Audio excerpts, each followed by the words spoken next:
সরকারি দপ্তরগুলোতে নিয়মিত পদ বিলুপ্ত করে আউটসোর্সিং নিয়োগ দেওয়া হচ্ছে, ফলে শ্রমের ক্ষেত্রগুলো ক্রমেই সংকুচিত হচ্ছে, তৈরি হচ্ছে শিক্ষিত লাখ লাখ বেকার।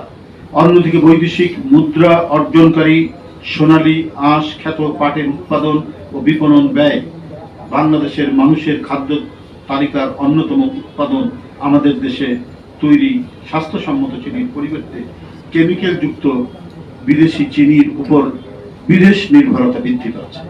দেশ হারাচ্ছে শ্রমজীবী মানুষের কষ্টার্জিত বৈদেশিক মুদ্রা। অবাধ ট্রেড ইউনিয়ন গঠন, শোভন কাজ, নিরাপদ কর্মক্ষেত্র সহ শ্রমিকদের জন্য রেশনিং ব্যবস্থার দাবিতে শ্রমিক শ্রেণী তাদের অধিকার প্রতিষ্ঠার প্ল্যাটফর্ম হিসেবে বাংলাদেশ জাতীয়তাবাদী শ্রমিক দল কর্তৃক আয়োজিত মহান মে দিবসে শ্রমিক সমাবেশে সর্বস্তরের শ্রমজীবী মানুষ অংশ নেবেন বলে আমরা আশা করছি। আপনারা দেখেছেন যে এই ফ্যাসিস্টদের সমর্থক কিছু ব্যবসায়ী গোষ্ঠী তারা টাকা লুটপাট করেছে, টাকা পাচার করেছে, কিন্তু তাদের যে সমস্ত প্রতিষ্ঠান গড়েছিল সেখানে হাজার হাজার শ্রমিক কর্মরত ছিল, কিন্তু সেই শ্রমিকদের ছাঁটাই করে বন্ধ করে দিয়েছে মিল কারখানাগুলো।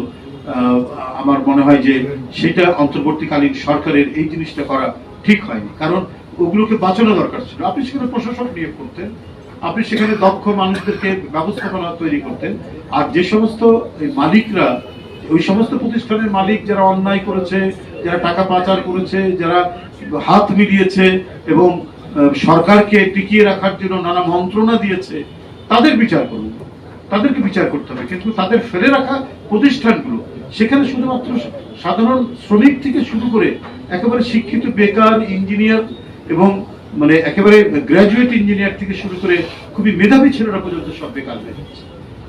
তো এইটা তো আমার মনে হয় যে সরকারের ভুল নীতি।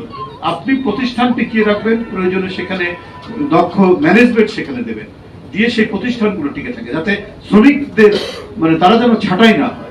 কিন্তু ছাঁটাই করে তাদেরকে কিছু টাকা ধরিয়ে দিয়ে আজীবন তাদেরকে ক্ষুধার মধ্যে রাখাটা, এটা মনে হয় সঠিক নীতি হয়নি।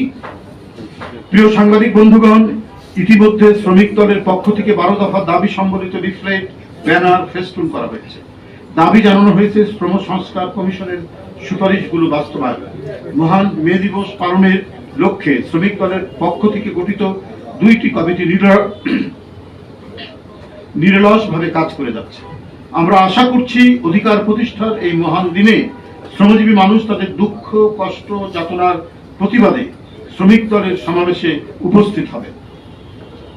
সেই সমাবেশে বর্তমান শ্রম পরিস্থিতি ও সমসাময়িক জাতীয় রাজনীতি নিয়ে গুরুত্বপূর্ণ বক্তব্য রাখবেন সমাবেশে প্রধান অতিথি বিএনপির ভারপ্রাপ্ত চেয়ারম্যান গণমানুষের নেতা জনাব তারেক রহমান থাকবেন, প্রধান অতিথি হিসেবে থাকবেন।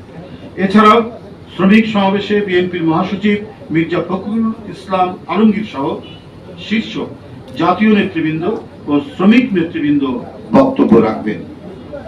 শ্রমিক দলের সমাবেশকে সফল করতে আপনাদের সর্বাত্মক সহযোগিতা কামনা করে ধন্যবাদ জানিয়ে শেষ করছি। আল্লাহ হাফেজ। বাংলাদেশ জিন্দাবাদ। মহান মে দিবস অমর হোক।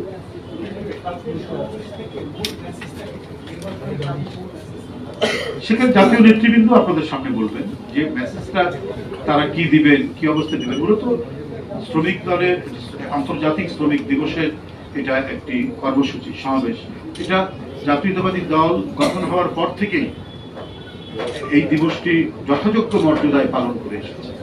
তো শ্রমিকদের যে দাবি দেওয়া, শ্রমিকদের যে তাদের যে বর্তমান যে পরিস্থিতি এবং আন্তর্জাতিক পরিস্থিতির সাথে মিলিয়ে আমাদের যারা আলোচক বৃন্দ আছেন, অতিথিবৃন্দ আছেন, তারা কথা বলবেন।